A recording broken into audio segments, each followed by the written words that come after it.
dibaca ayat 2 hingga pada ayat yang ketiga tanpa menghilangkan makna dari ayat sebelum dan sesudah dari perikop ini. Arahkanlah perhatian kita kepada firman Tuhan yang saat ini berkata, karena itu sempurnakanlah sukacitaku dengan ini, hendaklah kamu sehati sepikir dalam satu kasih, satu jiwa, satu tujuan, dengan tidak mencari kepentingan sendiri atau puji-pujian yang sia-sia. Sebaliknya, hendaklah dengan rendah hati yang seorang menganggap yang lain lebih utama daripada dirinya sendiri.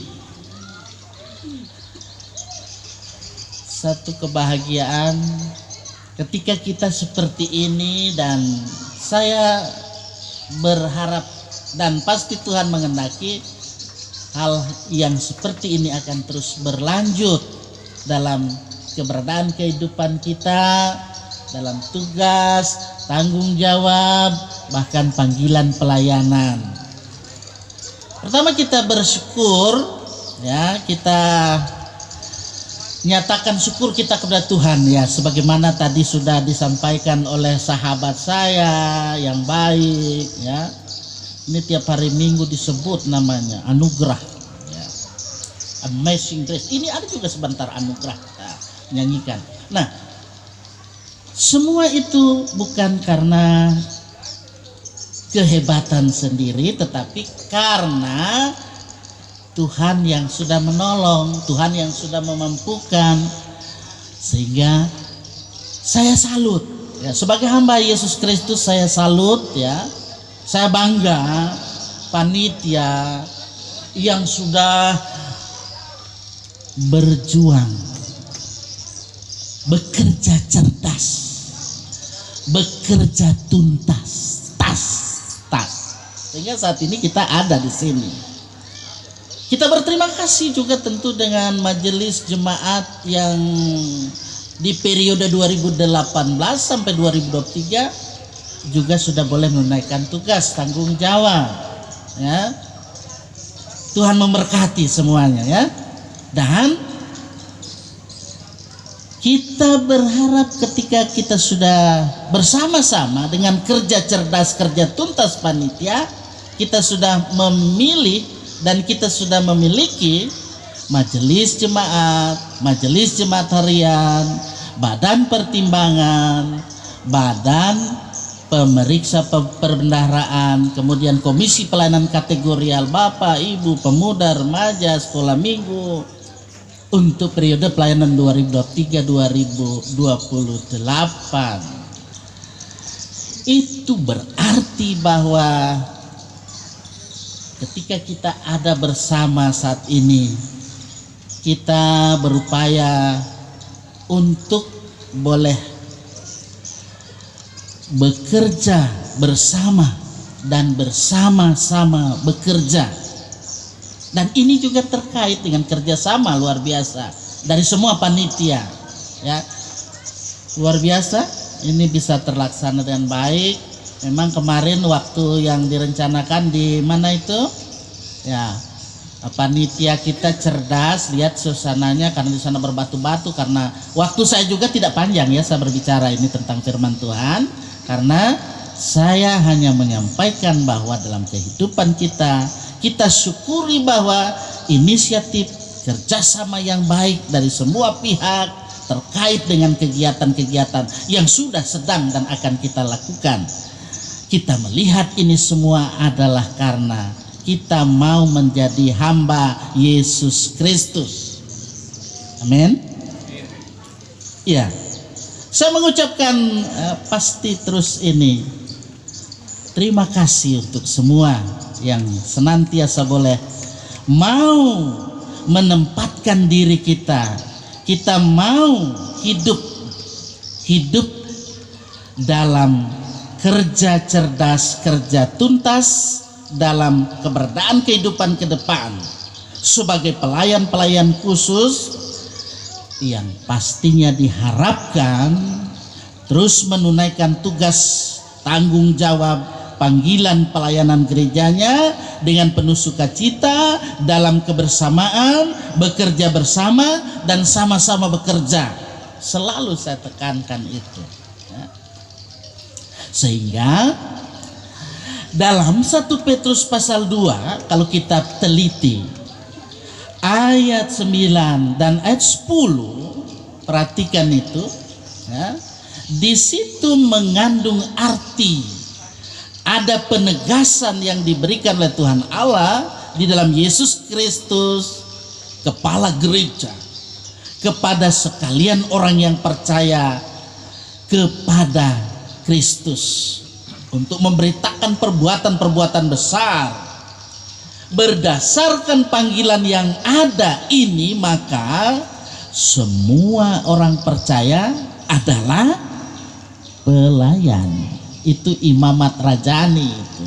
Nah, kata tadi saya bilang, pendeta tidak hanya nanti pendeta yang disebut nanti pakai jubah hitam dan jubah putih. Kalau dia memang menunjukkan seorang pendeta luar biasa, saya sangat bangga. Amin. Ya, ini kita di sini bagaimana kita mau menunjukkan sikap perilaku yang sesuai dengan panggilan yang diberikan. Gereja kita adalah gereja. Hidup apabila gereja dapat menunaikan tugas panggilan pelayanannya. Ukuran keberhasilan satu gereja tidak diukur dari kegiatan gereja itu sendiri, melainkan sejauh mana anggota-anggota terlibat dalam melaksanakan tugas panggilan pelayanan gereja. Gereja yang mau melayani adalah benar-benar menjadi gereja apabila warga gereja betul-betul menjadi surat Kristus, dalam tanda kutip surat Kristus, yang pasti ini bisa dikenal dan dapat dibaca oleh semua orang. Kita lihat itu misalnya dalam 2 Korintus pasal 3 ayat 2 sampai 3. Dalam kebersamaan pada kesempatan yang sangat baik ini, saya mau katakan bahwa pelayan gereja yang ada pada saat dalam kebersamaan tidak lain, kita ini adalah dari upaya bagaimana dalam hidup kita menuliskan, dalam tanda kutip yang saya katakan tadi, surat Kristus dalam hati anggota jemaat, sehingga selaku pelayan mereka lah yang selalu mau giat aktif dalam setiap aktivitas tugas panggilan pelayanan, pekerjaan pelayanan dan pembangunan tubuh Kristus. Saudara-saudara, meskipun dalam kehidupan bergereja, ya, dalam hidup pelayan, dalam pelayan khusus memang sering dipakai istilah pemimpin, ya. Namun Bapak Ibu saudara-saudara, dalam kebersamaan saat ini saya mau katakan bahwa prinsip melayanilah yang harus diutamakan. Ingat itu, prinsip melayani itu harus diutamakan. Kenapa? Ada 2 alasan yang saya mau tekankan di sini.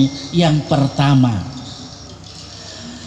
fungsi pelayan khusus pada hakikatnya ada atas kehendak dan pemberian Yesus Kristus. Ingat itu, Yesus Kristus, bukan karena kemampuan kita semata-mata. Efesus pasal 4 ayat 7 sampai 11. Nah, karena itu kepelayanan yang didasarkan pada kehendak pribadi hanya akan menimbulkan skisma, perpecahan dalam jemaat, dan akan menghasilkan kegagalan dalam pelayanan sang pelayan khusus.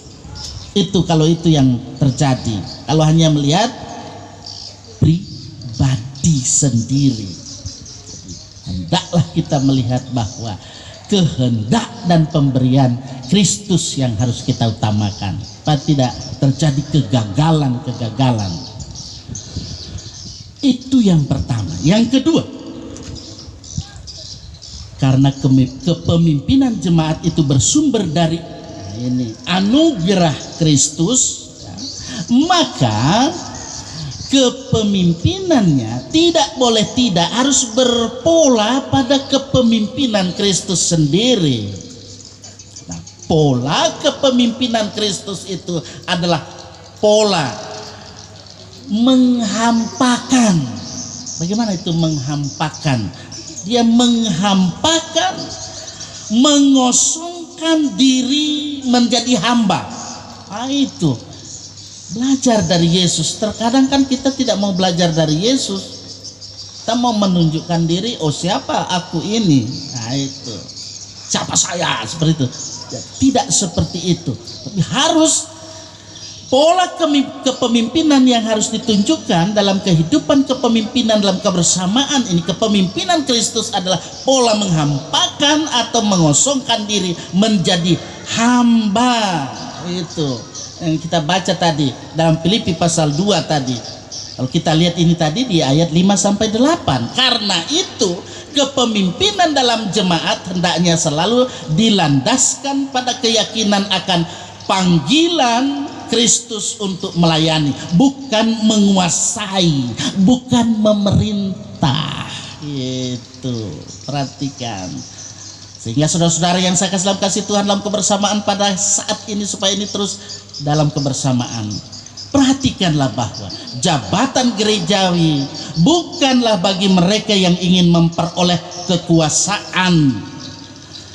Dari apa yang dilihat dalam praktek gerejawi selama ini, jabatan nyaris kehilangan dimensi pastoral. Masih ingat salah satu tokoh terkenal, tokoh reformasi, Calvin. Nah, ada yang nama Calvin sini? Nggak ikut ya. Moga-moga dia juga akan menjadi tokoh reformasi gereja. Dia mengubah sacerdotium. Nah, itu apa itu sacerdotium? Imamat itu menjadi ministerium. Apa ministerium? Pelayanan. Dengan demikian pemangkuan jabatan itu adalah sebagai hamba, pelayan yang mengikuti teladan Kristus. Nah, itulah kehormatan tertinggi dalam gereja. Bukanlah menguasai, melainkan melayani yang dimana Kristus adalah pemilik kuasa, dan Kristus yang memerintah dengan firman-Nya, dan dengan firman inilah para pelayannya bekerja bersama-sama bekerja. Kalau yang punya nanti buku institusio, itu bisa baca itu nanti. Ini saya kemukakan di sini supaya ini akan terus menjadi pegangan dalam hidup ini. Saya rindu supaya dalam kebersamaan saat ini kita memandang kepada Yesus Kristus Tuhan yang sudah lebih dahulu melayani kita, dan kita memandang pada keteladanannya itu yang harus menjiwai pelayanan kita, sehingga melayani itu dilihat sebagai tugas yang mulia, tugas yang dipercayakan Tuhan kepada kita sebagai pelayan atau hambanya, dalam semangat ketulusan dan kejujuran. Setiap pelayan gereja melayani dengan kesungguhan hati, totalitas hidup, dengan kualitas dalam pelayanan kepada Kristus. Ini patut selalu dimotivasi oleh kasih Allah Bapa di dalam Yesus Kristus dalam kuat kuasa Roh Kudusnya. Akhir kata saya mau sampaikan terima kasih kepada panitia yang sudah berjeri lelah, ya, berjuang, bekerja cerdas, bekerja tuntas, ya. Panitia ini masih berlanjut nanti, siapa tahu nanti berikut kan ada, ya mudah-mudahan jangan ada yang mundur tengah jalan, ya. Nah, sampai tuntas tas itu. Kalau saya nyaris sampai bulan Oktober, saya rindu supaya jemaat GPID Getsemani Maesa Palu dengan selalu hidup dengan kerja cerdas, kerja tuntas dalam pelayanan berdasarkan firman Tuhan. Tuhan pasti akan menolong, ya. Tuhan pasti akan memberkati kehidupan kita. Akhir kata, ingatlah bahwa apapun yang kamu perbuat, perbuatlah dengan segenap hatimu. Ingat itu. Apapun yang kamu perbuat, perbuatlah dengan segenap hatimu, seperti untuk Tuhan dan bukan untuk manusia. Amin. Diberkatilah kita yang selalu hidup menjadi pelayan-pelayannya, mencontoh Kristus yang sudah memberikan contoh pemberian diri seutuhnya. Firman-Mu ku pegang selalu.